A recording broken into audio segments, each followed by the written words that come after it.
Hey guys, my name is BFix and today we're going to be doing something a little different. We're going to be doing a reacts video to the DJ Mag Top 100. So if you don't already know, the DJ Mag releases a list every year of the top 100 DJs in the world. There has been some controversy over the last couple years over whether the DJ Mag is really relevant in 2019, simply because a lot of people feel like it's not a true DJ list, simply because there's too much paid promotion and things like that. You know, it sort of doesn't rate a DJ on their DJing ability, it more rates them on their fan base. But to be honest, I'm not going to get into the argument of that because that's not the purpose of this video. So let's just divulge right into it and let's see what they've decided at ADE, what the top 100 DJs are. Pretty much already got a fairly good guess about who's going to win. It doesn't really change massively each year, so it's maybe a few placements here or there that's changed. But let's have a look and find out. Well, we already know who. There we go. Like, that's the DJ Mag. Dimitri Vegas and Like Mike win DJ Mag for 2019. So congratulations to Dimitri Vegas and Like Mike and their management team. You know, it's a big accomplishment to hit number one. They've been hitting number two for many years, so it's good to see them back on first place.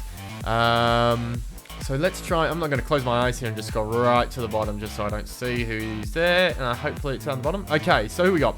Solomon. Wow, Solomon's down number 100. He was, yeah, so a lot of the guys that are down the bottom usually are new and up-and-comers. Sometimes they're re-entries like Thomas Gold, and it's a good segue there. I have a review of Thomas Gold's remix of Tung by Deniz, so you can go check that out in the video, which I'll put a link to right here. If it will come up, I'm not sure, but the link will be in the description and you can check that out. So we got some familiar faces there. Rave Republic, DOD's made a new entry, which is awesome. Some I don't know because they're in parts of the dance world that I don't know or don't listen to. Like Boris Brij. That's an awesome mask. That is like a killer mask right there. But yeah, like I don't know some of these. Dennis Crew. Robin Schultz. I saw him playing Ibiza. He's good to listen to, like as a chilled house session, you know, but I don't really rate him too much as a festival DJ. I've seen him try and play festival sets too before, and they just don't work. I'm sorry, the music's too chilled. So some familiar faces: Cedric Grievous, Lucas Steve, I'm assuming you're supposed to pronounce that Miss Kate. 3R That's weird how they've got 3R Legend is also in the list. Is a new entry. That's basically just Dimitri Vegas, Like Mike, and Steve Aoki. I don't know. That was weird. Diplo, wow, he's 67. I would have thought he was much higher. And same with Deadmau5. See, Deadmau5 and Diplo, for instance, I can't imagine them doing much promotion, because if they did promotion, then they would be definitely number one. Or in the top 10 at least, especially Deadmau5. And his new show, Cube version 3, I saw at Ultra Music. If you get the chance to see this, I think he's only touring this in the US at the moment, but if you get a chance to see the Cube version 3 show that he does, go see it. It's absolutely amazing. But I won't get into that right now. We'll keep going down the list. Ilium, new entry. Surprisingly, it's taken him this long to get in. He's got a really awesome live set, really amazing visuals. Who else do we have? We've got Diero. He's up 24. I thought he would have been. Fisher is a new entry. I'm surprised he's not higher, but then again, new entry. That's pretty good to hit 63 on the first time you've hit DJ Mag. Obviously, that new, all of that sound of Fisher is really popular at the moment. Alesso, Breathe Carolina, Will Sparks, Nina Kravis. Some of these are moving up and down 20 paces. Kaijo's moved down 20. Claptone's up 4. Williams, Zed. Surprising Zed's not further up. Zed's more producing more sort of commercial stuff these days, which is fine because it's still really, really good. But yeah, he's definitely more on the commercial side of dance music these days. Martin Jensen. Oh, be quiet, phone. Cura, interesting story about Cura. He's kind of banned from Asia. There was a story a while ago where he made a reference on his Instagram to when he was like this, and he made a Chinese joke, all in the matter of just making a joke, and one of the promoters in China took that to heart and said he would never get a gig back in China again, so that sucks for him. Who else have we got? Kyle Cox at 35. Again, a lot of people would argue that he's in the top 10. We met Ozcan. I think he does quite a lot of ghost producing, but I haven't heard a lot of his stuff recently. Maybe it's just me. Freddie the Grand, great producer. Tried to get him down for Perth, down to Perth for a gig, but Christmas Eve. But my mate couldn't make that work, so that was unfortunate. Would have liked to have seen him again. Who we got? Alan Walker, 27. He's got a separate producer who produces with him, so he's got a ghost producer that produces with him. You can actually see that on a couple of the YouTube videos that they do where they break down some of their tracks. Quintino, Non-Mover, Chainsmokers, Nervo.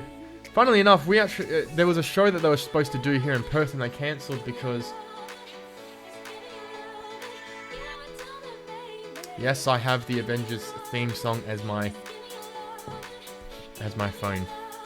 You can call me lame, but I like Avengers. Skrillex should be further up. I'm sorry, but he's an amazing producer and DJ, and he should be up further. Shut the God damn. Calvin Harris, yep, he definitely should be in the top 10, in my opinion, just because he's released a lot of #1 hits. And he commands a whopping fee as well.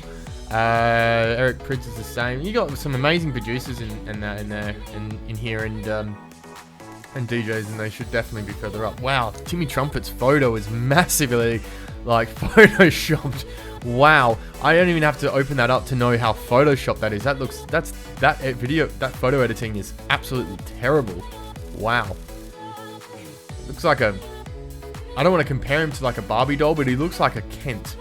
But not like, you know, in attractive ways, just like the plastic look of his face, and that whoever's edited that is just awful. God, I'm gonna have to edit out all my and that's really annoying. Who else have we got? Afrojack. Now we're down to the top 10. Okay, so top 10, here we go. We've got Steve Aoki. Yeah, he was going to get that. He's pretty popular. Afrojack. I've seen him a couple times. His sets are actually really fun. I really enjoy Afrojack's sets. If you don't like his music, I don't care. I mean, I like his music, so, you know, that's great. But his sets are really energetic. They're really fun. I've seen him at Mysteryland, Ultra, Stereosonic when that was a thing. Yeah, so I really enjoy Afrojack's sets. They're really fun. Tiesto, he's moved down a couple of stats. He used to be like #1 and #2, so he's down to 8 now. Oliver Heldens, I don't really rate Oliver Heldens. I find his music recently has become kind of tame.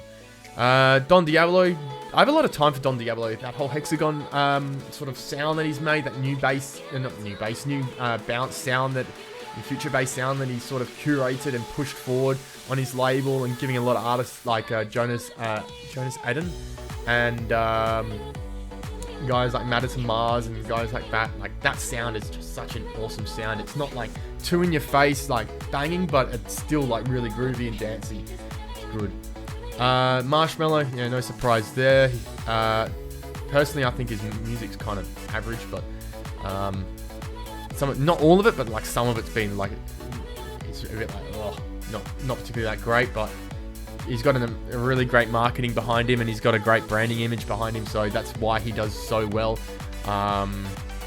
Moving on, we've got Armin van Buuren, no surprise there. David Guetta, sort of no surprise there. He's in the top 5. He's released that many tracks over the years, and he's also got his new brand, Jack Back, I think it is, which is more on the house tech side, opposed to the commercial persona of David Guetta. Martin Garrix, no surprise there. And then, of course, Dimitri Vegas and Like Mike.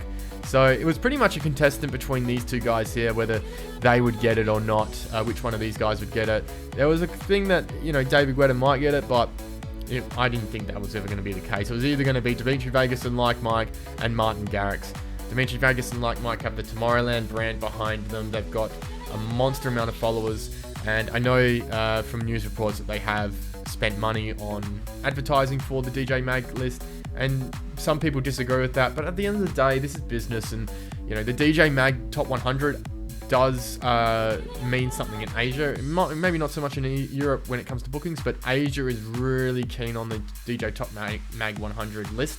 And if you're on that list, you've got a far better chance of getting a gig just because you're on that list. So at the end of the day, it's all marketing and it's all about, the prestige. Martin Garrix is obviously a huge EDM star, and he's got a lot of fan base and followers, so that's always going to happen. And they're very loyal. Like, you type in Martin Garrix into Instagram, and you're going to have like 20 fan profiles and accounts that just upload Martin Garrix stuff. Photos, gig photos, they absolutely love him. Congratulations to all those that made it into the list this year, to the top 10 obviously. Some of those haven't moved in a long time, but you can notice that Hardwell's moved down 9 spaces because he's no longer DJing and producing. He's out of the game. Is there any surprises? Not particularly. Like, most of these people have been around for a long time. Swedish House Mafia, with their announcement coming back that they're now in the list again, or moving up in the list. Alice in Wonderland up 52. Wow, congratulations there. So not really any major surprises. Don't know who that is. Carter. Oh, he's house producer. Actually, I think I've met Carter. I think I have met him. I think I did. I met him in China. Yes. Yeah, I did. Yeah, I met him in China when I was in Shanghai. Yeah, he's a really nice guy. At least I hope it's the same guy. I mean, you're like, look at it. He ever sees this video, he's like, I never met him. He's like, oh, I don't even live in China. I've never been to China. Imagine putting on that face makeup every single night for a show. You'd have to... Oh, that would be such a pain in the ass, hard style. But, not really any surprises with this year's list. It's pretty much doesn't change too much. But let me know what you think in the comments. If you haven't yet subscribed, make sure you subscribe down below. If you enjoyed this video, then let me know. Hit me up with a thumbs up if you agree with the list. And if you don't agree with the list, hit me up in the comments and let me know what you think. Do you think there was artists that were missing from this list? Do you think that the artist placement should change? Let me know. We'll have a discussion and I'll agree with you or not. And look forward to seeing you guys on the next one. My name is BFix. I'll catch you later.